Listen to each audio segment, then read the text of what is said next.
Hello दोस्तों, welcome to अभिश्रु education. तो आज हम पढ़ेंगे क्लास 10th का इकोनॉमिक्स चैप्टर नंबर 1 डेवलपमेंट। तो चलिए शुरू करते हैं। डेवलपमेंट का मतलब आम भाषा में होता है किसी भी ह्यूमन या मैटेरियलिस्टिक थिंग का पहले से बेटर होना। एग्जाम्पल लेते हैं इंडिया का। इंडिया जब 1947 में आज़ाद हुआ था तब इंडिया की कंडीशन बहुत अच्छी नहीं थी, लेकिन धीरे धीरे इंडिया ने अपने आप को बेटर बनाया और आज के टाइम पे हमारे पास इंडस्ट्रियल और ह्यूमन लेवल पर बहुत अच्छी डेवलपमेंट है। और इसी का मतलब डेवलपमेंट है, यानी कि पहले से बेटर होना। दुनिया में हर किसी के लिए डेवलपमेंट का मतलब अलग अलग हो सकता है। जैसे कि एक रिक्शा पुलर के लिए डेवलपमेंट का मतलब है कि उसको रिक्शा से ई रिक्शा मिल जाए सो दैट उसको रिक्शा खींचनी नहीं पड़े। एक लड़की के लिए डेवलपमेंट का मतलब हो सकता है कि उसे लड़कों की जितना ही इक्वली ट्रीट किया जाए। एक होमलेस पर्सन के लिए डेवलपमेंट है कि उसे रहने के लिए घर मिल जाए। लेकिन जरूरी नहीं है जो चीज एक पर्सन के लिए डेवलपमेंट है वही चीज दूसरे पर्सन के लिए भी डेवलपमेंट हो। इनफैक्ट इसका ऑपोजिट हो सकता है। एक इंसान की डेवलपमेंट दूसरे इंसान के लिए डिस्ट्रक्शन भी हो सकती है। जैसे कि अगर गवर्नमेंट चाहती है कि वो किसी रिवर पर डैम बनाए तो वो आपके लिए डेवलपमेंट है, क्योंकि उससे आपके घर में रेगुलर इलेक्ट्रिसिटी आएगी और रेगुलर वाटर सप्लाई रहेगी। लेकिन ये डेवलपमेंट नदी के आसपास रहने वाले वाइल्ड लाइफ और लोगों के लिए डिस्ट्रक्शन का कारण बन सकती है, क्योंकि डैम बिल्डिंग की वजह से उनको अपना घर और अपने पशु छोड़ के जाने पड़ेंगे। डेवलपमेंट को बेसिकली 2 कैटेगरीज में डिवाइड किया जाता है। पहली कैटेगरी है मटेरियल थिंग्स की और दूसरी है नॉन मटेरियल थिंग्स की।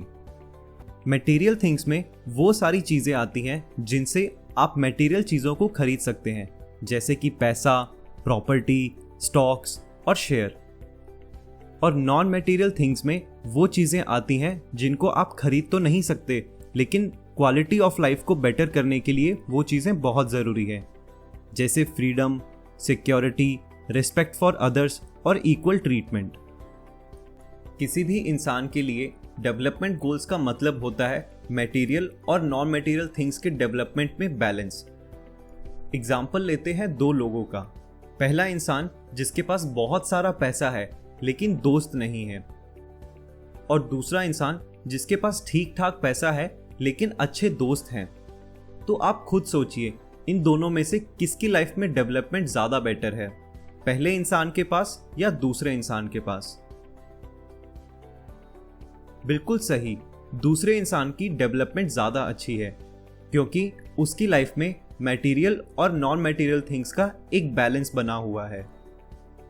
अभी तक हमने बात की पर्सनल डेवलपमेंट की, अब बात करते हैं नेशन वाइज डेवलपमेंट की। जैसा कि आप सब जानते हैं कि इंडिया एक डेवलपिंग नेशन है और यूएस एक डेवलप्ड नेशन है। तो ऐसा भी क्या डिफरेंस है दोनों नेशंस के बीच में जो इंडिया को एक डेवलपिंग कंट्री बनाती है और यूएस को एक डेवलप्ड कंट्री बनाती है? किन्हीं भी 2 कंट्रीज को आपस में कंपेयर करना एक बहुत ही टफ टास्क है। इसके लिए हम एक क्लास का एग्जाम्पल लेते हैं।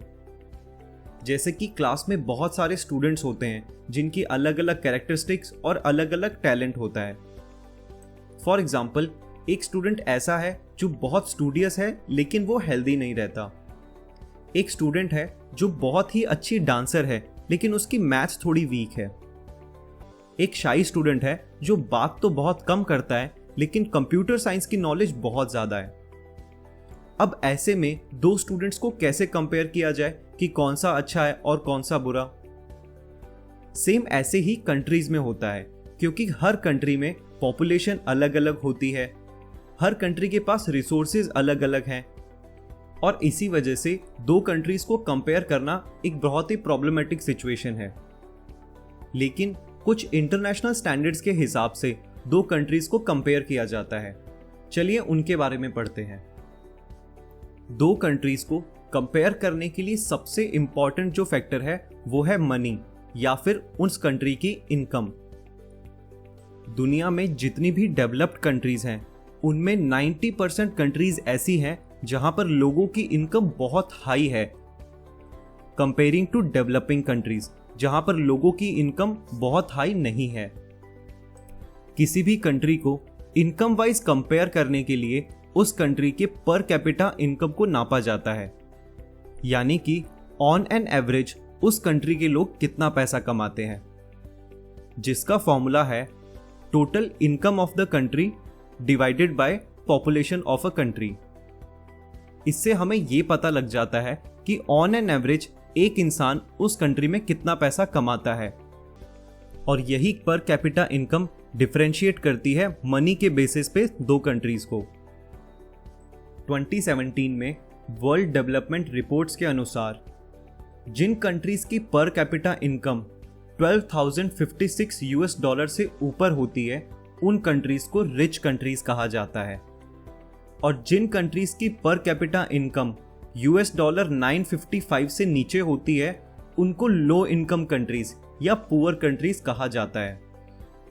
इंडिया की पर कैपिटा इनकम 2018 में $2010 थी, और एक पैटर्न ऐसा भी नोटिस करने में आया है कि 90% of developed countries rich country की कैटेगरी में फॉल करती हैं।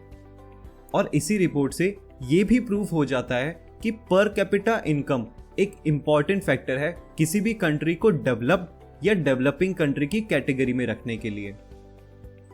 इंडिया की पर कैपिटा इनकम को कंसीडर करते हुए इंडिया को एक डेवलपिंग कंट्री की कैटेगरी में रखा गया है। तो दोस्तों, इस पार्ट में केवल इतना ही। अगर आपको ये टॉपिक समझ में आया हो तो वीडियो को लाइक ज़रूर करें।